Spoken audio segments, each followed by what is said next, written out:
We're not as customer-centric as we think. So here's the problem. 95% of new products fail. And we have a lot of tools to try to make sure that our products succeed. But what I find is most people forget to start with people and understanding some of those quirks of how they behave.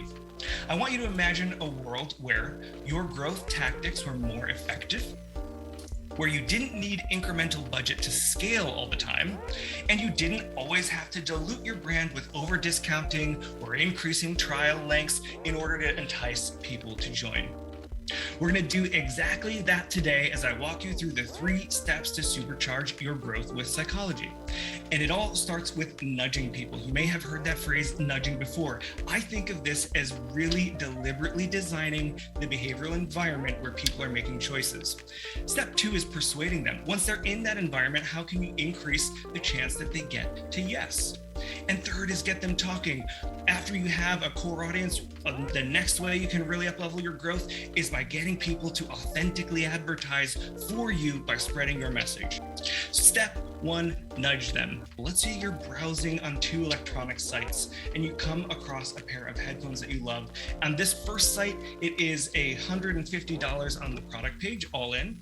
And on the second site, you see the exact same pair of headphones, but it's $145 on the product page and $5 added checkout for shipping. Now, exactly the same product, exactly the same all-in price, but we've all been here, and which feels worse? Well, it's that second one, and it's prospect theory at work. This is an important concept to understand. The 2 things that you should take away are that losses are felt more than gains. We are loss averse. We don't like to give up things, and that there is a diminishing effect to the psychological value that we feel in both directions as the gain gets bigger and the loss gets bigger.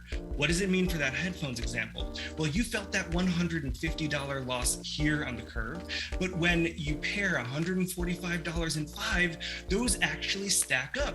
So you feel that pain more acutely. The insight here is you want to group pains or losses or costs together. It works the other way too. Let's say you found a $10 bill on the street walking along the sidewalk one day, it would feel about this good on the curve. But if you found $5 one day and another $5 the next, it would actually feel better. So here you want to separate gains. Again, this is prospect theory at work. Make sure you are grouping those pains and separating gain.